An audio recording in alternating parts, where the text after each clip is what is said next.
Olá, eu sou Paulo Silva Pinto e este é o Poder 360 Entrevista. Estou aqui com o secretário de Política Econômica do Ministério da Economia, Adolfo Saxida. Secretário, bem-vindo ao estúdio do Poder 360. Obrigado, Paulo. Obrigado ao Poder 360 pelo convite. Secretário, a previsão mais recente de crescimento do PIB para 2020, previsão feita pelo Ministério da Economia mais recente, é de um crescimento de 2,32%. Quais as chances de ser maior do que isso o crescimento? Bom, as previsões da Secretaria de Política Econômica, elas são sempre muito conservadoras. Então, na hora de prever um número, nós só usamos os resultados que já aconteceram. Então, quando você olha para frente, você sabe que a queda de juros que o Banco Central vem proporcionando à economia vai ter um efeito muito grande a partir de março. Ora, esse efeito não aconteceu ainda, então eles não entram nas contas da Secretaria de Política Econômica. Então, hoje a nossa perspectiva é 2,32. Terça-feira agora nós vamos fazer uma nova rodada de expectativas, vamos anunciar a todos o nosso novo número para esse ano, mas eu acredito que há chance muito grande de que esse ano tenha um crescimento positivo, muito melhor do que as pessoas estão esperando. Esse novo número a ser anunciado agora, na próxima terça-feira, vai ser maior do que 2,32? Eu prefiro aguardar até terça-feira, mas o que eu posso dizer que para esse ano, eu acho, minha opinião é que o PIB vai surpreender positivamente. Por que o efeito da queda de juros do Banco Central, que já ocorreu, vai se apresentar mais fortemente a partir de março? Isso é um resultado de política monetária, né? Você sabe pela evidência empírica que uma queda de juros ela leva de 6 a 9 meses para ter efeito no setor real da economia. Como essas quedas começaram a partir de junho e julho, é a partir de março que elas se materializam com mais força. Por que no ano passado, em 2019, o país cresceu menos do que se esperava? Houve uma frustração com o crescimento? A leitura que eu tenho é que de 2006 a 2016 ocorreu um conjunto muito amplo de política econômica errada adotada no nosso país. Essas políticas econômicas equivocadas geraram um problema fiscal muito grande e um problema seríssimo de má alocação de recursos. O que é má alocação de recursos? O país precisa de hospital e escola, você vai lá e constrói estádio de futebol. Então, graças a esse problema sério que ocorreu no período 2006 a 2016 de erro de política econômica, você teve um problema fiscal e um problema de produtividade muito sério. Isso frustrou as expectativas, puxou o crescimento brasileiro para baixo e, enquanto nós não corrigirmos isso, vamos continuar tendo problemas. Agora, esse diagnóstico ele já existia antes. O que parece é que o efeito deletério foi ainda maior do que o esperado. Por que houve esse descompasso entre o que já estava diagnosticado e o que veio de fato? Porque o efeito foi bem maior do que você imagina, né? Então, quando você começa a olhar a questão da produtividade da economia brasileira, é impressionante. A produtividade do trabalhador brasileiro é menor hoje do que era 10 anos atrás. Então, isso é algo que assusta. Então, o que aconteceu? Nós temos que corrigir isso. E a nossa secretaria está trabalhando nesse sentido. Por exemplo, a medida provisória, que agora é a nova lei do FGTS, ela procura corrigir vários problemas, tanto no mercado de trabalho como no mercado de crédito. Estamos tentando também avançar em outras agendas. Por exemplo, a MP do agro. Nós estamos trazendo muito mais mercado, muito mais setor privado, tanto para o crédito como para o seguro agrícola. Então, essas pautas de corrigir problemas de produtividade, elas são o caminho. Enquanto nós não melhorarmos a produtividade, não tem jeito, vai continuar a economia patinando. Esse ponto que o senhor tocou da produtividade é uma questão grave no Brasil, né? Quer dizer, são vários os anos em que há uma queda da produtividade quando ela deveria estar subindo, porque, como o senhor mencionou, ela já é muito baixa. Por que isso ocorre ao longo de tanto tempo no Brasil, essa queda da produtividade por trabalhador? A leitura que eu tenho na Secretaria de Política Econômica é que isso é um problema de misallocation. Misallocation, esse problema de má alocação de recursos, esse problema ele ficou muito famoso em economia quando a ganhadora do Prêmio Nobel, agora, tanto a do Fu, ela começou a falar sobre a moderna teoria do crescimento econômico e falou o seguinte: olha, problemas de misallocation estão na raiz de problemas de produtividade. Por quê? Porque você pega um dinheiro que é importante na economia e transfere para um setor que só dá resultado enquanto você continuar colocando dinheiro. Hora que acaba o dinheiro, você tem uma crise fiscal e cai toda a produtividade. Foi isso que ocorreu no Brasil no período 2006 a 2016. Então, atacando esse problema de má alocação de recursos, nós esperamos contribuir para o crescimento econômico. Eu vou dar um exemplo agora que está na moda, é o DPVAT. A MP que extinguiu o DPVAT foi a Secretaria de Política Econômica, junto com a SUSEP, que trabalhou nessa medida provisória.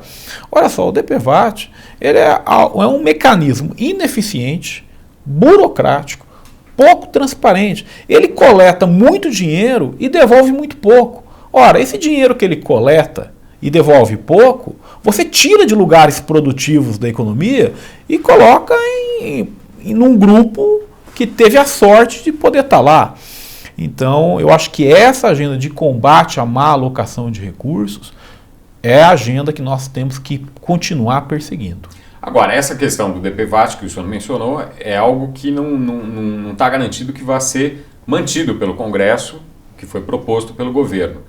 Não há sensibilidade do Congresso para essa questão da má alocação de recursos? Pelo contrário, o Congresso é soberano.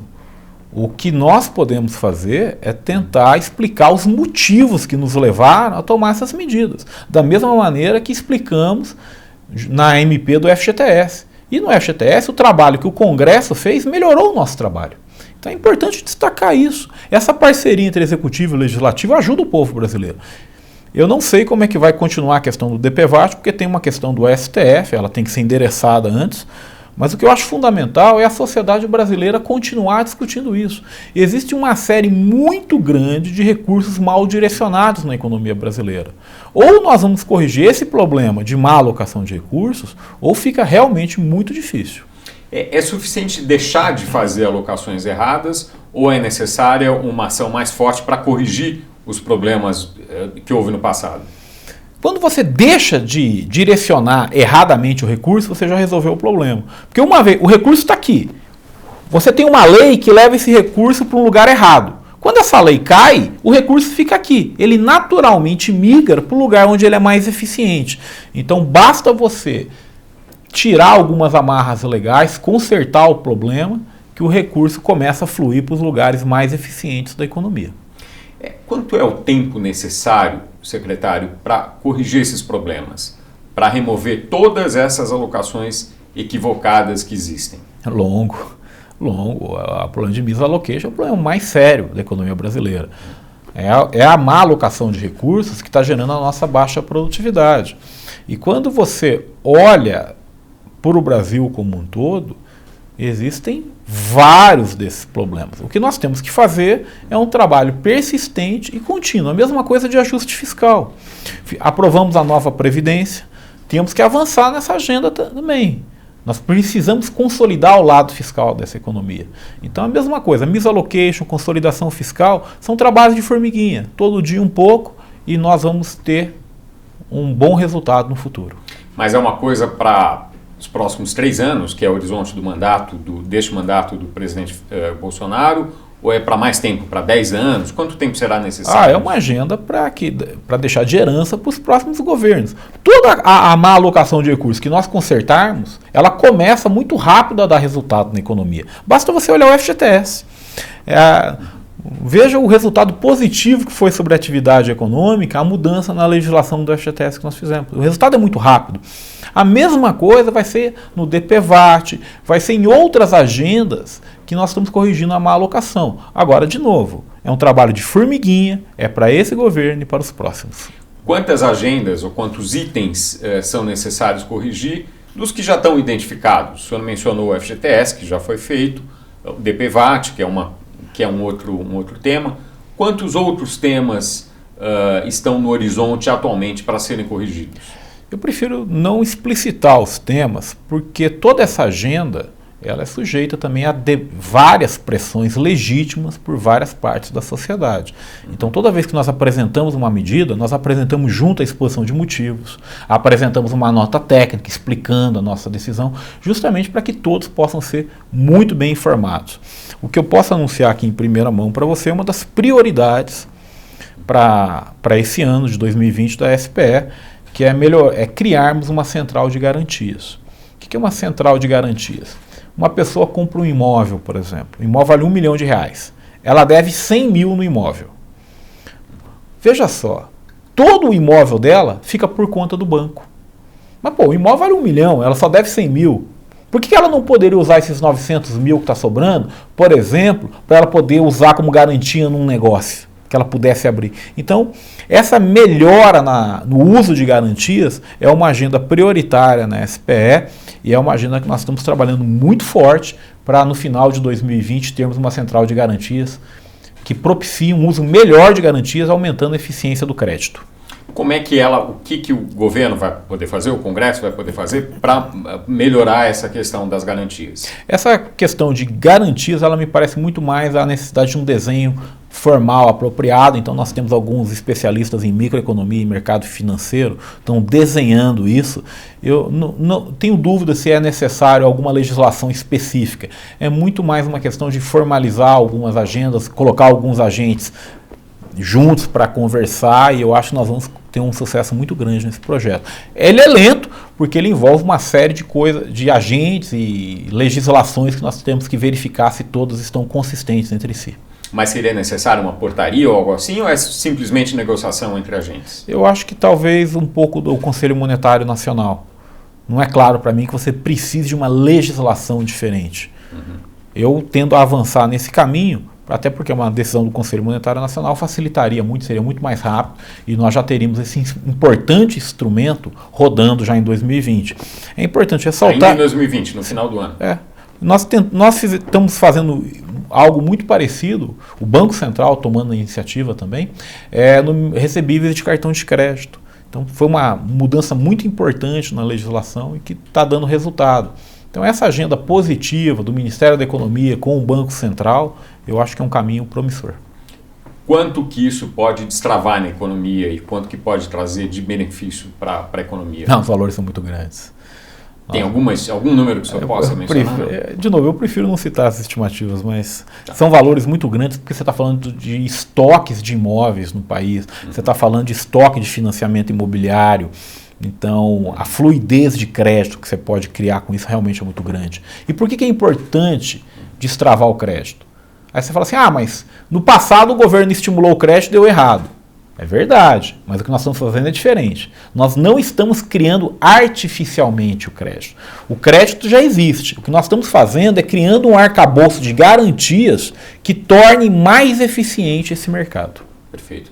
Agora, secretário, uma coisa que se tem mencionado muito nas análises é que o problema do crescimento do lado das empresas, do investimento, não tem muito a ver com disponibilidade de recursos, com crédito.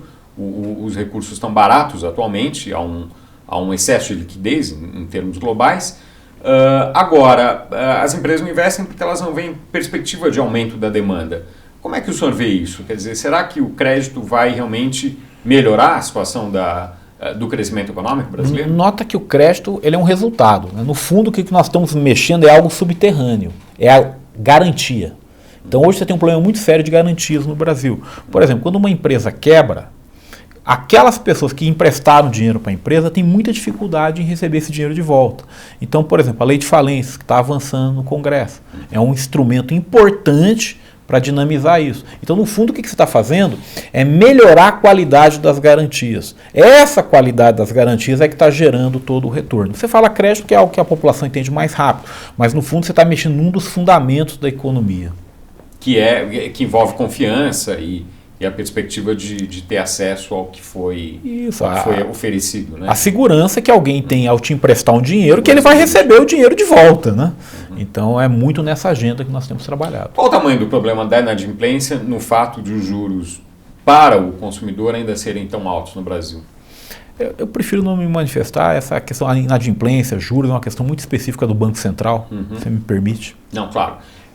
Olhando para o crescimento a um prazo mais longo, quer dizer, ainda que a gente cresça 2,32%, ou talvez mais neste ano, não é um crescimento dos maiores que o país já teve ou que precisa para realmente melhorar a sua renda per capita.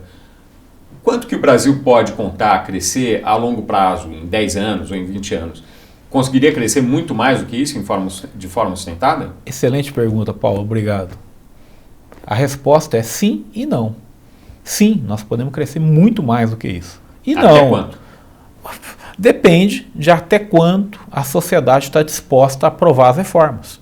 Se nós aprovarmos as reformas que nos deem consolidação fiscal e aumento de produtividade, nós vamos ter sucesso. O país vai crescer 3,5%, 4%.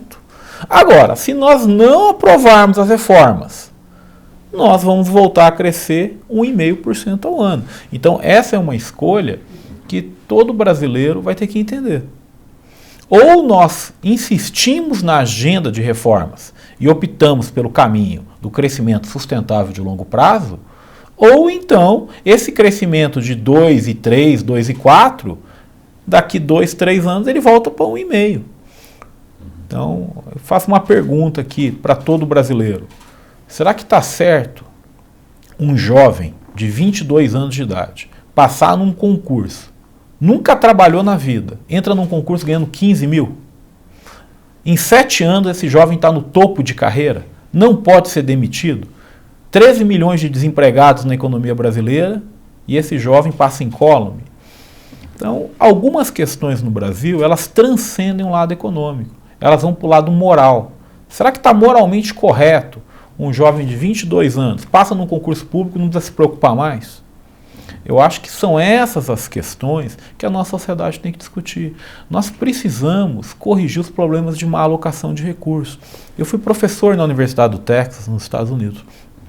Na minha primeiro dia de aula, eu perguntava assim, onde você se vê daqui a 10 anos? Os alunos respondiam, eu quero ser dono de empresa, eu quero ter uma startup, eu quero viajar pelo mundo ajudando. Aqui no Brasil, quando eu dava aula, eu perguntava, onde você se vê daqui a 10 anos? Qual que era a resposta? Com emprego público. Sendo funcionário público.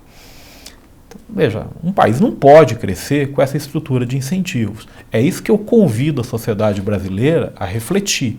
É isso que o ministro Paulo Guedes diz quando ele fala mais Brasil e menos Brasília, mais setor privado e menos governo. Agora, para isso é preciso fazer uma reforma administrativa. Ela virá? O que eu posso dizer é que a reforma administrativa, ela não é uma questão, na minha visão, ela não é uma questão fiscal, ela é uma questão moral. Eu convido o telespectador a refletir sobre isso. Se ele acha que uma pessoa que nunca trabalhou na vida, com 22 anos de idade, passa num concurso, passa ganhando 15 mil, em 7 anos está ganhando 25 mil e nunca mais pode ser demitida na vida. O telespectador, o que ele acha de uma pessoa ter direito a 60 dias de férias remunerada por ano? Está correto isso? A esmagadora maioria da população brasileira tem 30 dias ou menos de férias por ano. Porque se você trabalha no setor formal, o máximo que você tem de férias é 30 dias. Se você está no setor informal, nem férias remuneradas você tem. Pô, será que está certo alguém ter 60 dias de férias por ano remunerado? Uma pessoa que trabalha com ar-condicionado e ganha 30 mil por mês? Será que está certo algumas pessoas ganharem 70 mil reais por mês no setor público? Eu acho que essas questões elas não são econômicas. Não é uma questão econômica, é uma questão moral, está errado. Agora, como é que o governo vai poder modificar isso se é uma questão que, como o senhor disse, depende de valores da sociedade e de outros poderes também, né? Enfim. É como eu disse, nós temos que escolher se queremos voltar a crescer a 3,5%, 4% ao ano ou se vamos voltar a crescer 1,5% ao ano. Se fizermos as reformas, se consolidarmos o lado fiscal da economia, se aumentarmos a produtividade, vamos crescer 3,5%, 4% ao ano. Se não fizermos as reformas, daqui 2 anos, 3 anos, estamos crescendo de novo a 1,5% ao ano. Como é que o senhor acha que está a compreensão desses pontos pela sociedade? Eles são compreendidos? São. Eu convido vocês a lerem os comentários sobre o DPVAT nas matérias de jornal. Pouco importa se a matéria de jornal é a favor ou contra o DPVAT. Olha o que os assinantes respondem. Você vai ver que a esmagadora maioria dos assinantes, das pessoas que vão comentar, estão dizendo que tem que acabar mesmo com o DPVAT. Por quê? Porque a sociedade tem a compreensão clara que esse sistema ele é inadequado. Veja, se nós queremos ter um seguro obrigatório para quem dirige veículos, tudo bem, vamos fazer isso. Mas agora vamos fazer da maneira correta. E não é da maneira que o DPVAT funciona hoje. Só um detalhe, os privilégios existem em muitas áreas do setor público, mas especialmente no legislativo e no judiciário, né? Quer dizer, esse ponto especificamente que o senhor mencionou, das férias de 60 dias, é algo que só se vê no judiciário e em parte do legislativo. Como é que o executivo vai poder capitanear uma mudança sobre essas questões? É como eu estou dizendo, isso não é uma adesão do executivo, isso é uma adesão da sociedade brasileira. Eu, por exemplo, sou funcionário público, eu apoiei a nova Previdência. Eu vou perder com isso, mas eu apoiei. Vários colegas meus que são funcionários públicos fizeram o mesmo. Eu tenho certeza absoluta que o nível de conscientização da sociedade está aumentando. Nós temos que entender que algumas coisas que estão erradas precisam ser mudadas para o bem do nosso país. Se tivermos sucesso nisso, vamos prosperar. Se não tivermos sucesso nisso, não iremos prosperar. Voltando à questão da baixa produtividade, quanto dessa baixa produtividade se explica pela complexidade do nosso sistema tributário, que é visto como uma coisa cheia de aberrações? É um bom ponto, né? Nós temos várias evidências caricaturais que no Brasil uma empresa tem que ter 10, 20 advogados, contadores, e essa mesma empresa lá no Canadá basta um contador, um advogado que ele resolve tudo. Então, o nosso sistema tributário, ele é fonte, sim, de uma tremenda má alocação de recursos e nós estamos trabalhando para mudá-lo. O próprio ministro Paulo Guedes já encarregou algumas pessoas de liderarem esse avanço, a Secretaria de Política Econômica tem acompanhado e acho que boas notícias vêm por aí. Em quanto tempo é possível imaginar que haverá uma proposta? Eu prefiro que esse assunto seja endereçado aos responsáveis pela proposta. Nós só estamos apoiando. Não, perfeito. Secretário, o investimento direto é muito mais baixo hoje do que era há algum tempo, há uma década, por exemplo, se a gente for olhar. Foram 28 bilhões de dólares no primeiro semestre, em comparação com 27 no mesmo período de 2000 do ano anterior. A gente falando do ano passado, obviamente desse ano não tem ainda. Em 2011 inteiro, o Brasil recebeu 69 bilhões de dólares. Por que essa queda ao longo do tempo? Bom, primeiro nós tivemos uma recessão tremenda na economia, no período 2015-2016, que gerou uma instabilidade muito grande. Então esse é o primeiro motivo. O segundo motivo é como estou dizendo, o nosso país ele tem uma série de distorções muito grandes. Então, enquanto nós não corrigirmos essas distorções, fica difícil atrair o capital internacional. Eu tenho certeza absoluta que com o avanço da nossa agenda de correção de má alocação de recursos, o dinheiro vai entrar. Por exemplo, nós tínhamos um problema seríssimo relacionado à cessão onerosa. Esse problema foi destravado no final do ano passado. Então, acredito que o mercado de gás, de petróleo, vai avançar bem esse ano também. Agora, se esperava que com a aprovação da Previdência, por exemplo, que foi um grande feito no ano passado, os recursos já começassem a aparecer mais velozmente, de forma mais destacada. Por que essa frustração? Quer dizer, estava errada a previsão? Ou houve algum problema no meio do caminho? Como é que o senhor vê isso? Não, pelo contrário. Os dados que eu tenho, pelo menos, eles mostram que tão logo aprovou a nova Previdência, a nossa taxa de juros, a taxa de juros que o Tesouro Nacional é obrigado a pagar para emitir dívida, caiu bastante. Então o resultado já começou a aparecer do lado fiscal. Aí, o que você pode estar perguntando é por que outros países do mundo não estão trazendo dinheiro para o Brasil. Tem várias considerações no meio. O mundo hoje, as taxas de crescimento caíram, existe um pouco de instabilidade entre alguns países. Isso gera esse tipo de incerteza e o dinheiro acaba não entrando tanto. Agora, em termos internos, a taxa de juros que o Tesouro paga caiu, o custo de rolagem da dívida nacional caiu, então acho que foram bons resultados. A proposta aqui em relação aos fundos, ao uso dos fundos, do dinheiro que está parado nos fundos na rolagem da dívida, quanto que ela pode reduzir ainda mais no custo de rolagem da dívida? Há estimativas quanto a isso? Deixa eu ver se eu entendi a sua pergunta. Você está falando da PEC dos fundos? Exato, exatamente. Olha, depende do que você conseguir aprovar, né? Se eu não me engano, tem mais de 200 bilhões nesses fundos. Então, se você conseguir usar parte disso para abater dívida, você vai abater dívida bruta, né? Então, vai ajudar um pouco. Mas tem uma simulação em relação a isso? Tem, o Tesouro Nacional tem. O Tesouro Nacional tem. Mas eu acho que essa questão dos fundos, ela é uma questão, de novo, de eficiência econômica.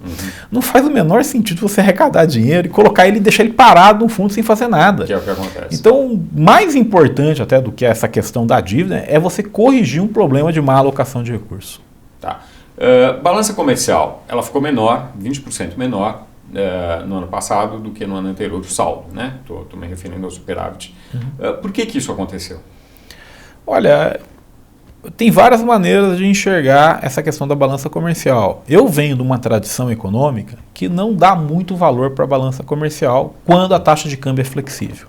Toda vez que a taxa de câmbio é flexível, honestamente, não importa muito se você importou ou exportou mais. O que é importante é o conjunto da importação com a exportação, ou seja, a exposição do Brasil ao resto do mundo. Então, nesse sentido, aí sim eu tenho uma preocupação. Por quê? Porque o Brasil ele tem um grau de abertura muito pequeno. Então, está na hora de nós abrirmos mais a economia brasileira. Veja, você vai comprar um laptop, é muito caro no Brasil, você compra computadores muito baratos no exterior. E o laptop ele é importante para uma pessoa que quer começar um negócio. Então, o fato da nossa economia ser muito fechada, ela afeta negativamente a produtividade brasileira. Eu acho que é uma bandeira importante de campanha e eu acho que é importante avançar nessa agenda da abertura econômica. Mas aí, quando se vai falar, todo mundo concorda com isso no geral. Agora, em casos específicos, os empresários de setores específicos falam, não, mas esse setor aqui precisa de um pouco mais de proteção por algum tempo até que se fortaleça e possa competir em pé de igualdade com os similares importados. Como é que o senhor vê essa questão? Eu acho que é a grande frase do presidente americano Ronald Reagan. It's simple, not easy. É simples, não é fácil. Como eu disse, a agenda de má alocação de recursos, ela é uma agenda importante para ser avançada no país. Agora, toda vez que você avança numa agenda dessa, você se confronta com interesses que já estão estabelecidos, muitos deles legítimos. E é por isso que é necessário toda uma conversa, todo um estudo preliminar. Mas eu acho que está no momento do país, do Brasil, se abrir um pouco mais a economia mundial.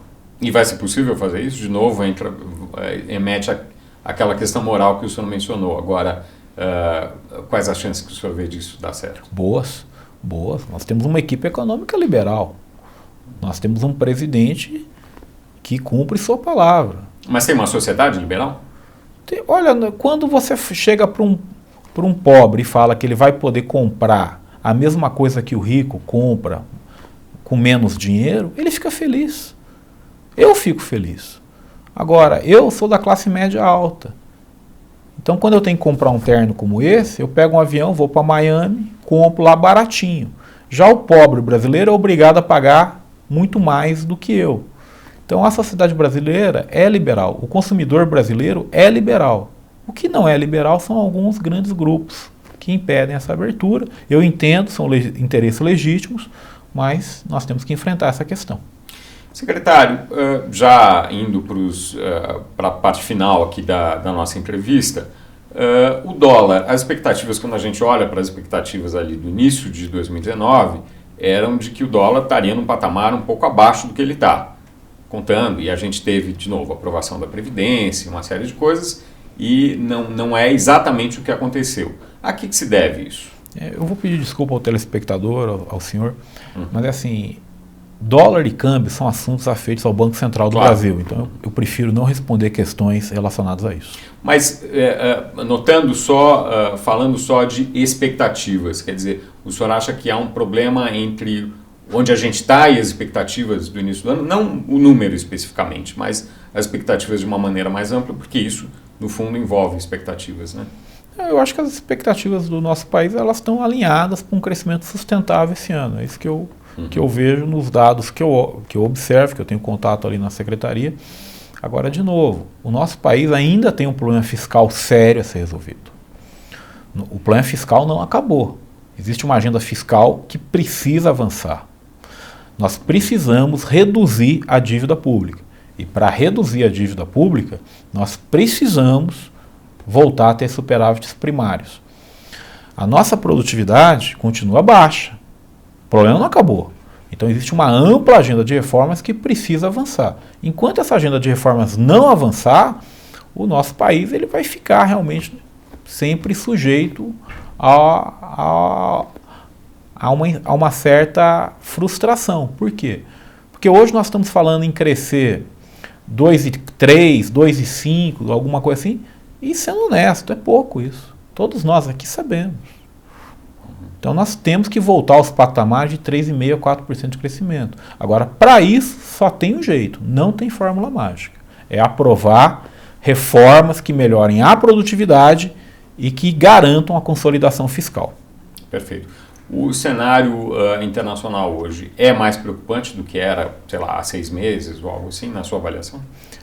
Na minha avaliação, você melhorou um pouquinho, né? Há 2, 3 meses atrás teve um susto maior, agora está um pouco mais estabilizado. Agora, nós não teremos um cenário externo que ajude o crescimento.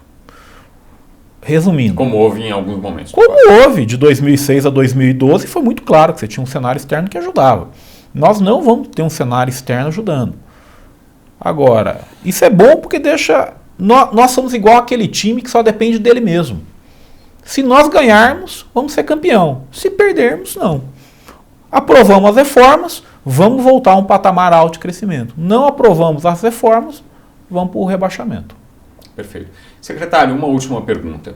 O Poder 360 completa 5 anos em 2020. É um veículo de comunicação que pratica o jornalismo profissional de maneira independente do ponto de vista editorial e financeiro.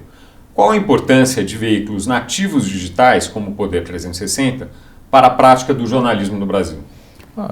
Fundamental. Eu quero até começar com uma resposta um pouco mais ampla, né? Não existe democracia sem imprensa livre. Então, o papel da imprensa em qualquer sociedade democrática é primordial. Então, quero agradecer publicamente todos os veículos de imprensa, porque ser criticado, ser vaiado, faz parte de quem está aqui. Ruim mesmo é quando todo mundo aplaude. Não é esse tipo de imprensa que ninguém quer. Então, parabéns a todo o papel da imprensa. E, especificamente sobre veículos digitais, eu acho que é o futuro. Eu acho que todos aqui sabemos que a sociedade mudou e que essa questão digital veio para ficar. Então, parabéns ao Poder, parabéns a você, parabéns por toda essa iniciativa que, sem sombra de dúvida, marca o começo de uma nova forma de jornalismo. Secretário Adolfo Saxida, muito obrigado por essa entrevista ao Poder 360 que chega ao fim. Obrigado, uma tremenda honra a gente poder debater ideias. Obrigado.